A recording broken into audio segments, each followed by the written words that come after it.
Okay, so now we're up to the modules 31 to 34 on emotion, stress, and health. So emotions, any emotions, are comprised of three parts. Our physiological arousal. Don't worry about this. I'll get to this in a moment when I give you an example. So physiological arousal, expressive behavior, and conscious experience. Basically, physiological arousal refers to when the sympathetic nervous system kicks in. You may have heard of that fight or flight response. When we feel threatened by something real or something we imagine that we hear or see, that immediately activates that physiological arousal governed by what's called the sympathetic nervous system. Long after the threat has passed, gradually, the opposite of how this action is, which is immediate, more gradually we have the calming effect to the system by the parasympathetic nervous system. These two parts of the nervous system, sympathetic and parasympathetic, make up what we call the autonomic nervous system. The autonomic nervous system operates out of our conscious control, out of our voluntary control. It is automatic. This kicks in automatically. You're home alone, you hear a noise, immediately your heart's pounding. Okay? Even once you tell yourself, oh, it was just something fell from the shelf, I don't have to worry, there's no intruder. You understand intellectually there's nothing to be frightened of, but your heart and the rest of your body takes longer to get that message because the parasympathetic is a gradual process. The minute this is activated, stress hormones pour into your system. Adrenaline, cortisol, norepinephrine, a whole bunch of stress hormones. It is them pouring into your system that gets your heart beating fast and your digestion slows, etc., okay? Until these go back where they came from and are reabsorbed, you don't have that calming effect. That's why this takes longer to calm the body. But why this is instant, because we need that adrenaline, we need that burst of energy. You may have heard of like 90-pound moms, their kid falls under a Volkswagen car, and they pick up the car and get their toddler out, and then they're asking, how was I able to do that? This is how. Because that adrenaline flows, you get the burst of energy. It's part of our survival stuff, okay? Okay. So, getting back to this. Imagine you're coming home late in a part of the city you are not familiar with, and it's dark, and it's kind of deserted, so you're kind of spooked anyway. And you're heading towards the train station, which is several blocks away. So you're walking, and then you perceive footsteps behind you. Immediately, sympathetic nervous system kicks in. So your heart starts pounding. In response, your expressive behavior is you start walking faster. You hear that person still behind you. They're also walking fast. So your conscious experience, your interpretation is, oh my God, what if that person means me harm?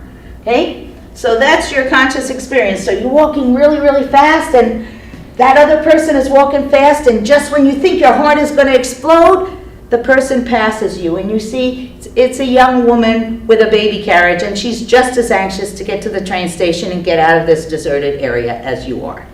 So immediately you're trying to tell the rest of your body, relax, false alarm, no problem. But once again, until the stress hormones get reabsorbed, which takes longer, is a gradual process, the parasympathetic nervous system takes time to calm the body. So just because you know, okay, nothing to worry about, doesn't mean your body has gotten the message. It takes a little while. Okay, so that's why that's a slower process.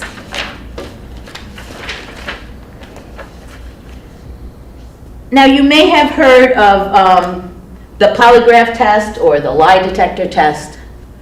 Unfortunately, it more often than not will show an innocent person to be guilty than a guilty person to be innocent. Why? Because an innocent person typically is not very experienced with being in a police station, especially hooked up to stuff, people asking you questions, which already presumes you did something even if you didn't. And just in that environment, it's not a warm, fuzzy, cozy place. So your anxiety's ramped up. Now, what the polygraph measures is GSR. This is not gunshot residue, folks. This is galvanic skin response. What that means is how much moisture in the palm of your hand. Because a lot of people, when they get nervous, their palms get sweaty. But if you've ever seen a lie detector test, they put electrodes on your chest and, different places because they're measuring your physiological arousal.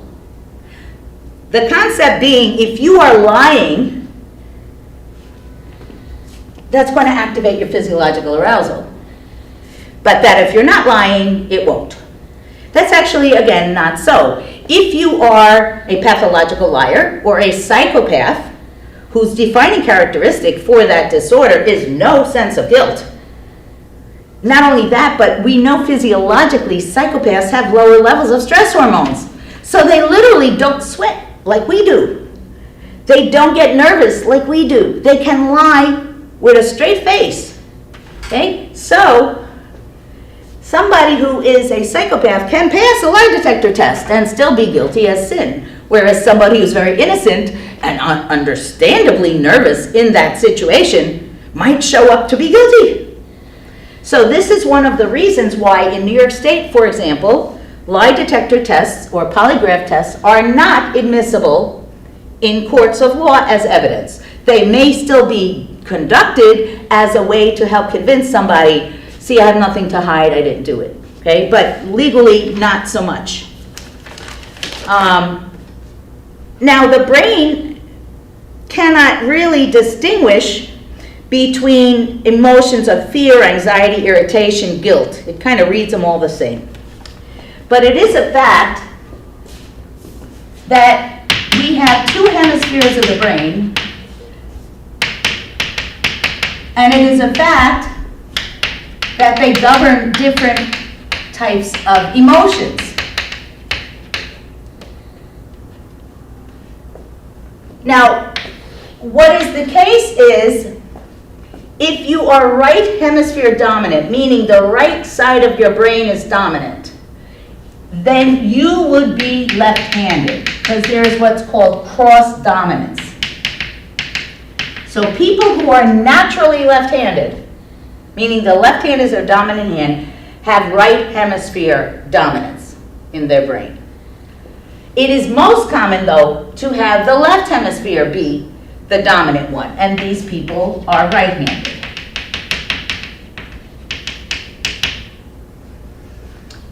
It is the case physiologically and biologically, we know for a fact that the the right hemisphere of the brain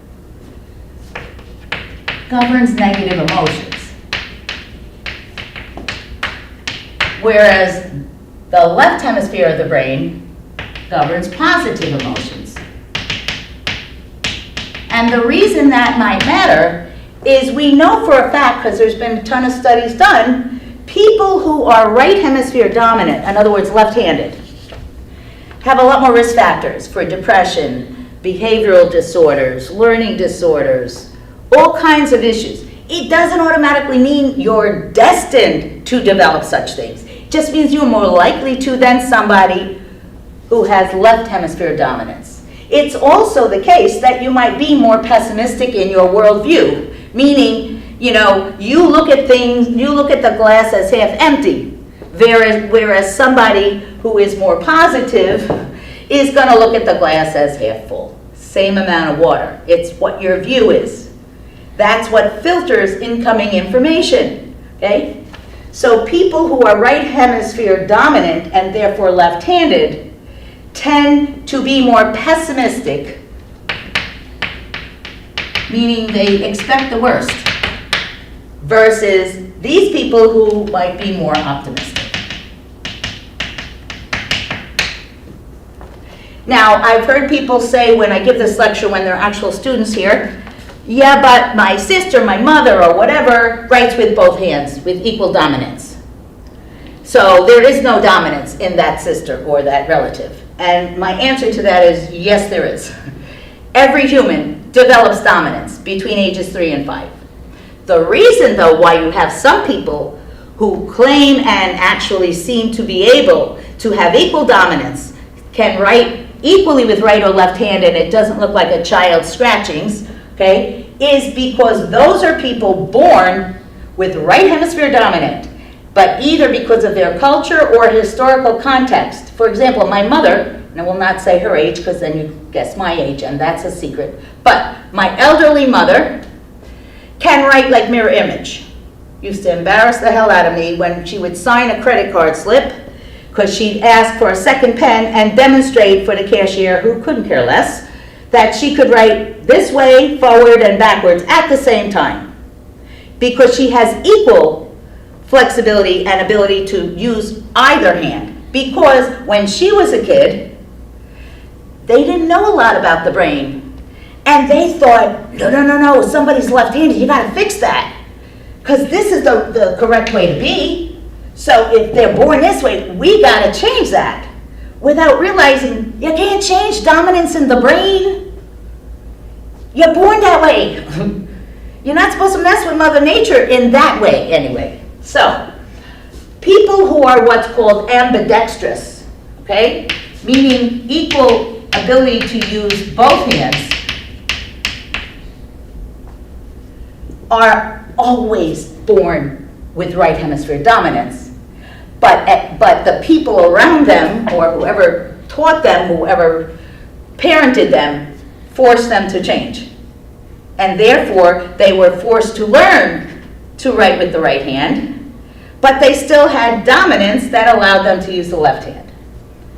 Everybody is born with one hemisphere dominant. That doesn't change even if you're ambidextrous. It is, though, the case that if you are one of those ambidextrous people, it means you're kind of using more of both parts of your brain. Because by using it, it's kind of stimulating that other lobe. Okay.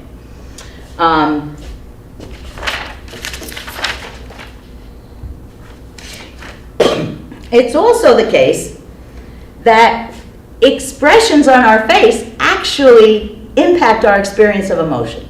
Most people don't realize that. You know, I'm sure you've been in a situation at one point or another, say you had to pick up your kid from school, but maybe you had a fight with your boyfriend, or maybe you just had a go around with your boss and you're really upset, but you got to pick up your 4-year-old, and you don't want that 4-year-old saying, "Mommy, what's the matter?" Because it's a grown-up issue. You don't want to talk to a 4-year-old about it, plus you don't want to concern them, so you force yourself to like compose yourself to get at least a neutral expression on your face. You can go pick up little Johnny, take him home, give him some milk and cookies, then call your friend and cry or whatever you're going to do. So, even though that's still in your head why you were upset, the very fact that you have changed your facial expression literally sends a signal, and you actually do feel better in that short period of time. I'm not saying it goes away, because it doesn't. The minute Junior's asleep or otherwise you're free to allow yourself to feel, it's back, okay? But my point is, just an expression changes our experience of emotion, okay? That's why I've always kind of felt, although, you know, I've never really had time to explore this scientifically, but actors and actresses, especially those that are on soap operas or these telenovelas, by nature, they are melodramatic, highly emotionally charged. Except actors and actresses don't just do one take, right? It's like, okay, let's cue the scene where your sister has died. You have to, you know, rally that emotion. You have to act the scene. It's very intense. Your body doesn't know you're faking. Your body doesn't know you're doing it as a role that you're playing. And I've always felt that, you know, if you look at Saturday Night Live, a whole lot of these comedians over the years, they developed cancer, they committed suicide. There's a lot of psychological distress going on. in their personal lives, okay? So that doesn't mean you shouldn't indulge in that if that's where your passion is, but what it means is you gotta have balance. So you exercise, you have people you can confide in, you have, you go out in the sunshine and, hopefully when the coronavirus is no more. But the point is, it doesn't mean you can't do what you want to do, but you have to be aware that your body doesn't know the difference. So if you are crying like your heart's breaking, your body thinks your heart's breaking. Your body is experiencing a strong emotion. And it is a fact that emotions block cognition. What that means is, when you are experiencing a strong emotion, even a positive one, like you're very excited, you can't think straight. If I were to tell, well, I was going to say everybody in the room, my students are out in cyberspace, but if I were to tell you that when the lecture's over, everybody gets $100,000, I wish I could, but I can't. But if that were the case, and then you had an appointment, you probably wouldn't know which way to go because you'd be so caught up in, oh my God, oh my God, oh my God. Similarly, if somebody that you love dearly, you just got an emergency call, come to the hospital quick, your relative's been hit by a car and you don't know if they're alive or dead, you might have trouble getting out of the building, even if you know this building like the back of your hand, because emotions block cognition. Incidentally, folks, this is why your age group in particular make really poor judgment decisions about love. Because when you love him, you're not thinking about the 20 other babies, with 15 other women that he's had.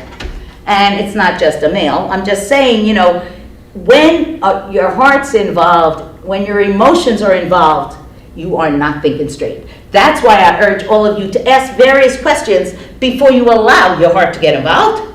So this way your eyes are open when you're in a relationship. Okay. Now there's something called the catharsis hypothesis.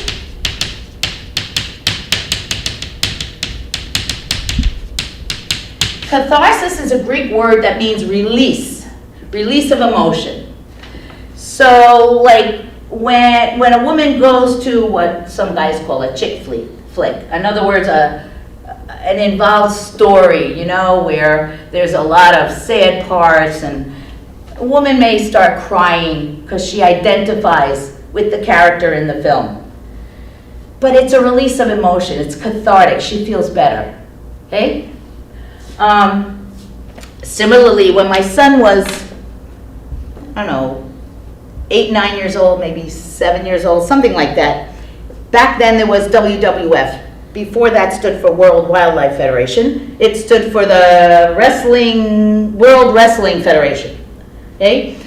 So I used to, come into the living room and see him watching this, and he'd be going, yeah, like he's acting it out. And I have always taught him, you use your words, not your fists.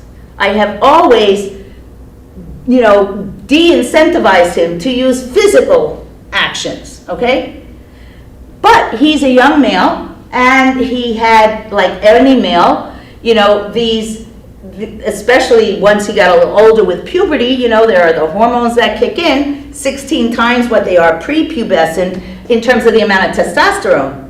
So you got to channel it in a certain way. You have to learn to channel the aggression. A whole lot of American males have yet to learn that lesson, which is part of the problem. But in any case, he would express his aggressive impulses by acting them out, like in fantasy, by watching this wrestling thing. Okay? So the catharsis hypothesis merely says we can reduce anger by releasing it through aggressive action or fantasy. Okay? And we relieve our emotions, in essence, by experiencing them. Okay? So when you're upset and you talk to somebody who is empathic, who is trying to put themselves in your place and cares to listen to you, you feel better. I do not suggest, though, talking to somebody who is going to make you more upset. And we all have people in our world that are like that, so we're trying to explain why we're upset, and they're like, well, that's a stupid reason to be upset. That is not the person you want to talk to when you're upset. That's just going to make you feel worse. Now, there are certain ways you can deal with anger in ways that are not going to harm you. Sure, some people have maladaptive responses, meaning responses that get in the way of normal functioning, as opposed to adaptive functioning, which are ways that will help you function. So, first of all, you may have heard people say count to 10 before you respond in anger. That's specifically to allow the parasympathetic nervous system to calm the body down. Because once you're upset, you may say things you can't take back. You may say things because you're all upset, even if you don't mean it. So, you want to try to decrease the physiological arousal, because that way the rational part of your brain kicks back in. As long as the sympathetic nervous system is activated, you're all emotional. You're experiencing the emotion. That's why you can't think straight. So, you want to decrease that physiological response, arousal by waiting. You can take a long walk or exercise. These are very, very good adaptive ways to deal with anger, or if you're upset. Or you can write in a journal, or take a calming bath, or listen to calming music, okay? I don't, though, necessarily recommend you listen to music that's angry, aggressive music. I killed a bitch. I mean, this is not going to help you calm if you're angry at somebody. There is also such a thing called the feel-good, do-good phenomenon.